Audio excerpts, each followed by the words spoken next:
Good morning dear students, welcome to my this YouTube channel.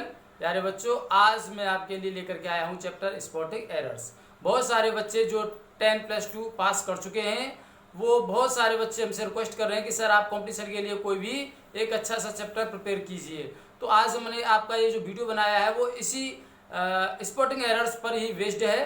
तो errors को किस प्रकार से स्पॉट करते हैं, ये chapter is very important for all of the students who are preparing for different kind of competitive examinations. Dear students, आज हम आपको देखिए बताते हैं कि ट्रिकी वे से किस प्रकार से आपको एरर्स स्पॉट करनी है।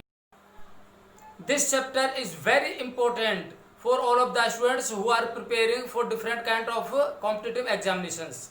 तो let's start with this chapter. Students देखिए, ये है स्पॉटिंग एरर्स। अभी हम आपको बता रहे थे स्पॉटिंग एरर्स, यानी कि एरर्स को कैसे स्पॉट करें, गलतियों को कैसे ढूंढें, कैसे पता लगाएं। तो देखिए, आपका कोई भी कंपटीशन का एग्जाम हो तो उसका जो क्वेश्चन का फॉर्मेट होता है वो इस तरीके से होता है, find out the part in the sentence या फॉलोइंग सेंटेंस। निम्नलिखित वाक्य में उस पार्ट यानी हिस्से को ढूंढिए in which there is an error, जिसमें कोई गलती है। If there is no error the option is D. आपके प्रत्येक क्वेश्चन में 4 ऑप्शन दिए हुए हैं, ए बी सी डी। तो देखिए, फाइंड आउट द पार्ट। अब इस पार्ट को या इस पार्ट को या इस पार्ट को या इस पार्ट को, चारों पार्ट को आप देखिए, इनमें से 3 पार्ट में आपका सेंटेंस पूरा हो जाता है यहां तक, टेस्ट तक। Virat is one of the players who has been selected for the test. तो आपको ये फाइंड आउट करनी है, स्पॉट करनी है एरर, कि इसमें ए पार्ट में कोई गलती है या बी में कोई गलती है या सी पार्ट में कोई गलती है। और यदि किसी भी पार्ट में कोई गलती नहीं है तो आंसर होगा डी, नो एरर। अर्थात किसी भी सेंटेंस में कोई गलती, किसी पार्ट में सेंटेंस की कोई गलती नहीं है। तो बच्चों, अब आपको ध्यान देना है कि ये जो सेंटेंस है, Virat is one of the players, ये हमारे एक स्टूडेंट गौरव के द्वारा पूछा गया था। ये बहुत ही इंपॉर्टेंट चैप्टर है जो हम आपको आज बता रहे हैं, स्पॉटिंग एरर्स। ये प्रत्येक कॉम्पिटिटिव एग्जाम्स के लिए बहुत ही आवश्यक पार्ट है। तो इसमें आप देखिए, Virat is one of the players, ये A part, who has been B part, selected C part for the test, और नो एरर डी पार्ट।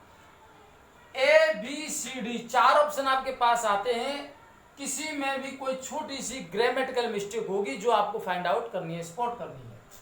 तो let's start with the spotting of errors. तो विराट उन खिलाड़ियों में से एक है जो टेस्ट के लिए यानी टेस्ट मैच के लिए चुने गए हैं। अब इसमें से आपको देखना है कहीं किसी पार्ट में क्या कोई ग्रामेटिकल मिस्टेक है। Virat is one of the players, तो इसमें यह नियम है कि उन खिलाड़ियों में से एक है विराट। कौन से में से? जो टेस्ट के लिए चुने गए हैं, जो चुने गए हैं। तो खिलाड़ी ज्यादा है, ज्यादा चुने गए हैं, ज्यादा चुने गए हैं, तो ये हो गया आपका प्लूरल नाउन, प्लूरल नाउन। और जब वन ऑफ द, इसको आप ध्यान कर लीजिए, वन ऑफ द, ये जो वन ऑफ द होता है, वन ऑफ द के बाद में हमेशा नाउन प्लूरल ही आता है। जब नाउन प्लूरल आ गया तो उसके साथ में ये जो वर्ब है ये भी प्लूरल ही आएगी, प्लूरल वर्ब। जी हाँ बच्चों, इसकी ये बहुत अच्छी ट्रिक है, ध्यान रखें इसको, कि ये जो आप देख रहे हो सिंगुलर वर्ब है, ये सिंगुलर की जगह हमको प्लूरल वर्ब करनी है। ये प्लूरल वर्ब आएगी, यानी कि है, HAVE, हैव का प्रयोग हैज के जगह पर किया जाएगा। ये जो हैज है ये गलत है, ये गलत है, इसलिए इसका आंसर जो होगा वो होगा बी। अब आपको पता चल गया होगा कि आंसर बी कैसे आया। क्यों? क्योंकि वन ऑफ द के बाद में नाउन प्लूरल आता है, और प्लूरल नाउन आएगा तो प्लूरल ही वर्ब आएगी, ये इससे कनेक्ट होता है, हमेशा ध्यान रखें। प्लूरल नाउन से ही प्लूरल वर्ब का कनेक्शन होता है, चाहे वो हेल्पिंग वर्ब हो और चाहे वो मेन वर्ब हो। हु दोनों के साथ दिया जाता है, चाहे वो सिंगुलर हो चाहे वो प्लूरल हो। तो अब इसमें आप ध्यान देंगे सेकंड पार्ट, सेकंड है sentence, he is residing here since 1983। वह यहाँ सन 1983 से रह रहा है। इसमें भी कोई आप ग्रामेटिकल मिस्टेक देखिए कि इसमें आपको ग्रामेटिकल मिस्टेक में अगर आपको लगता है कि ही इज, इस पार्ट में कोई गलती है तो आंसर ए होगा, रिजाइडिंग हियर में कोई गलती है तो आंसर बी होगा, सिंस 1983 में कोई मिस्टेक होगी तो सी होगा, और यदि इन तीनों में से किसी भी पार्ट में कोई गलती नहीं है तो answer will be there D. तो आंसर आपका होगा डी, आंसर विल बी डी। तो हमको इसमें गलती नजर आ रही है क्या कि सिंस और फॉर का प्रयोग किया जाता है परफेक्ट टेंस में और परफेक्ट कंटीन्यूअस टेंस में। तो परफेक्ट कंटीन्यूअस टेंस में हमारा सेंटेंस है कंटीन्यूअस, यानी प्रेजेंट कंटीन्यूअस है। प्रेजेंट कंटीन्यूअस में सिंस फॉर का हम प्रयोग करते नहीं है से के लिए। तो यहां पर हमको क्या काम करना है, प्रेजेंट कंटीन्यूअस टेंस को प्रेजेंट परफेक्ट में चेंज कर दो, ही इज। तो ये यहां पर गलती ए पार्ट में है, तो इसका आंसर क्या हो जाएगा, ए। गलती क्या है कि यहां पर इज को गलत कर देंगे और इसको गलत करने के बाद में इसके स्थान पर यहां क्या लगा देंगे, हैज बीन। हैज बीन का प्रयोग किया गया, चूंकि ही सिंगुलर है, एक वचन है, हैज बीन आएगा, बहुवचन होता तो हैव बीन आएगा। इसको हटा दो, हैज बीन लगा दो, he has been residing here since 1983, यानी कि 1983 से वो यहाँ रह रहा है। आपका सेंटेंस करेक्ट हो जाएगा, तो इसका answer will be there A. At his return, अपनी वापसी पर, यानी उसकी वापसी पर हमने उससे बहुत से प्रश्न पूछे। देखिए ए में गलती है, बी में गलती है, कि सी में गलती है या डी। अगर ए बी सी तीनों में से किसी में गलती नहीं है तो आंसर आपका क्या होगा, डी। लेकिन एट इज रिटर्न, इसमें भी गलती है ए पार्ट में। जी हाँ, ए पार्ट में गलती है बच्चों। क्या गलती है कि ये एट है, ये यहाँ पर गलत है, और इसकी जगह हम लगाएंगे ऑन। ऑन क्यों लगाएंगे, प्रपोजिशन ऑन, इसलिए कि रिटर्न माने होता है वापसी। वैसे रिटर्न मीन्स लौटना भी होता है, वापस होना भी होता है, वापस करना भी होता है, वो वर्ब के रूप में काम करता है। लेकिन यहाँ पर ये जो रिटर्न है ये नाउन का काम कर रहा है, और नाउन से पहले प्रपोजिशन ऑन लगाते हैं, ना के एट। हमेशा ध्यान रखें, रिटर्न यानी कि रिटर्न से पहले ऑन का प्रयोग किया जाता है पर के लिए। यदि रिटर्न नाउन हो तो उसकी वापसी पर हमने उससे बहुत सारे प्रश्न पूछे, तो आंसर इसका क्या होगा, ए। इस प्रकार से आपको एग्जाम में ऑप्शन ए लिखना है। The chief guest entered into the room, ये पास्ट इंडेफिनिट टेंस है क्योंकि ईडी लग रही है, सेकंड फॉर्म है ये। मुख्य अतिथि ने कमरे में प्रवेश किया, मुख्य अतिथि ने कमरे में प्रवेश किया। The chief guest entered into the room, इसमें आपकी ग्रामेटिकल मिस्टेक है इस पार्ट में, सी में। क्या गलती है, गलती ये है कि इनटू का मतलब होता है में, ठीक है। गति कर रहे हैं, गति करने के लिए इनके स्थान पर इनटू का प्रयोग किया जाता है, एक स्थान से दूसरे स्थान पर पहुंचने के लिए। मगर आपको याद रखना है कि इंटर का मतलब होता है प्रवेश करना नहीं, में प्रवेश करना, तो में इसी में छुपी हुई होती है।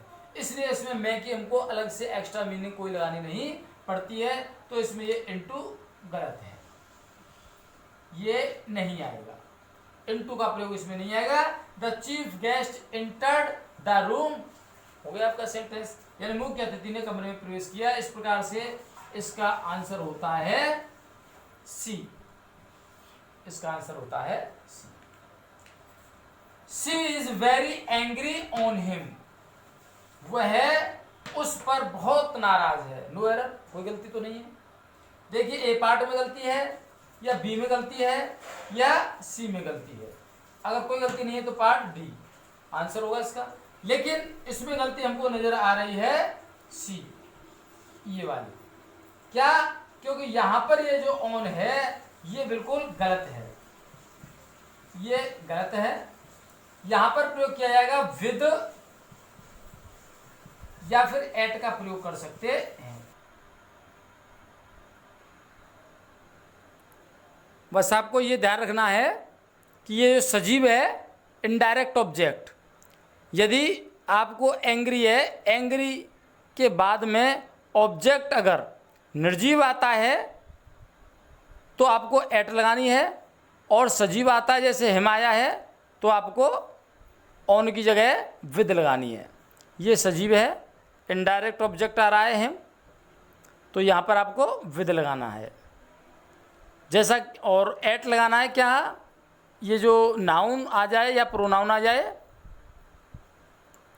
तो ये सजीव आपको इनडायरेक्ट ऑब्जेक्ट नाउन या प्रोनाउन से पहले लगाना है, और अगर एट आ जाता है तो एट, ये एरो हमने लगाया है तीर, यहाँ से देखिए एट, एट डायरेक्ट ऑब्जेक्ट यानी कि निर्जीव। अगर कोई निर्जीव शब्द आ जाता है ऑब्जेक्ट ये नाउन, तो उससे पहले हम एट का प्रयोग करेंगे। हमने क्या एग्जाम्पल आपको दे दिया है, she is very angry at his failure.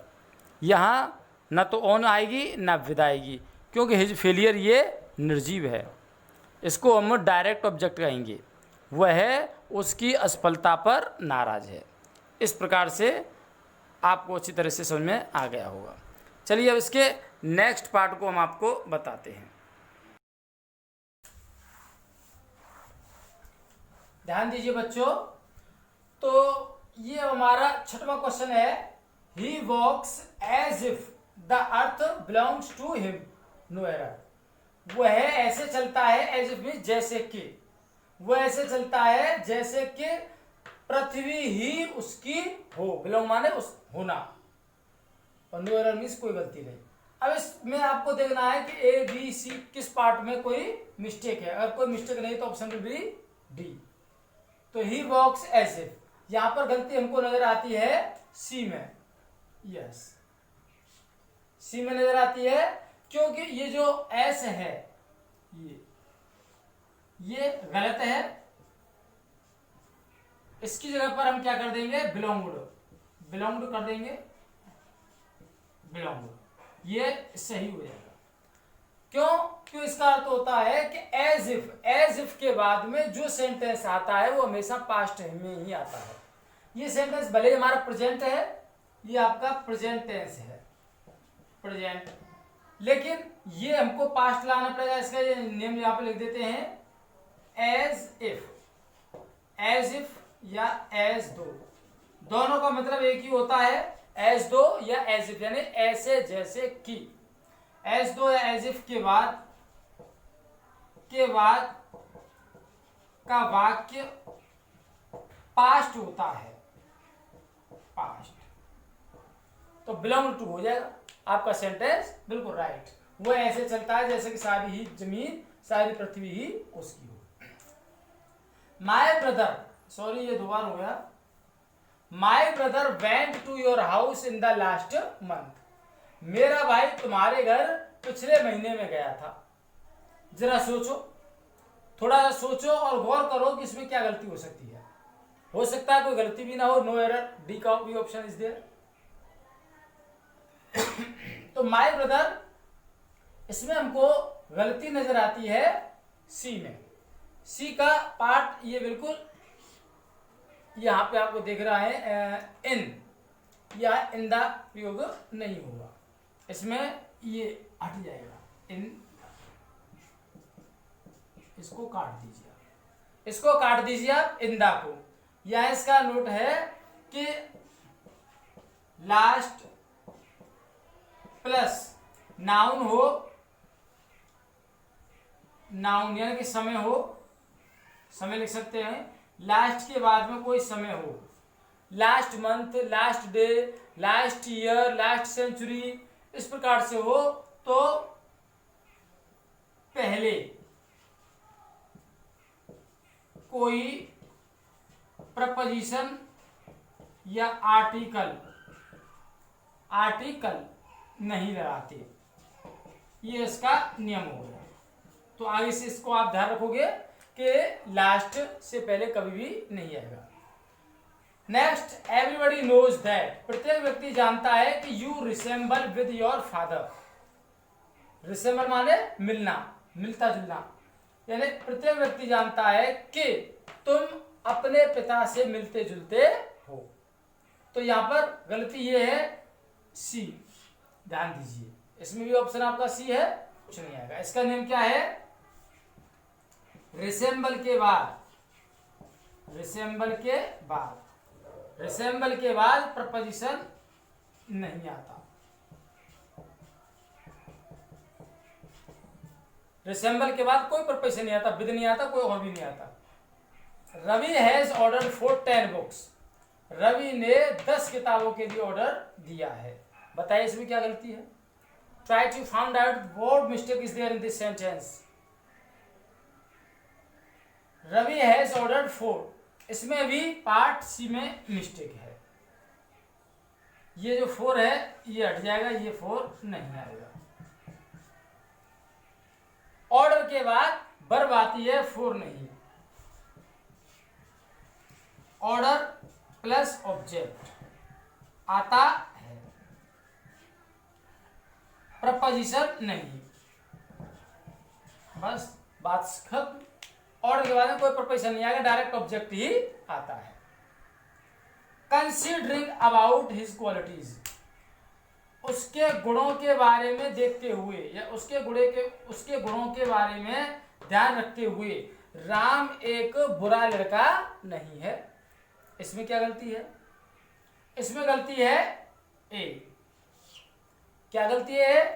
क्योंकि कंसीडरिंग के बाद में अबाउट प्रपोजिशन का प्रयोग नहीं होता है। यहां ये जो अबाउट है ये गलत है, तो यहां पर लगेंगे कंसीडरिंग।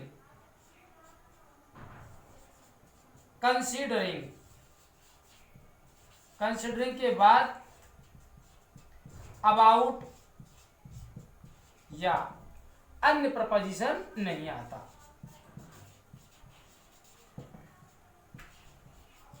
नहीं आता। बच्चों अगले वीडियो तक bye bye, take care, thank you.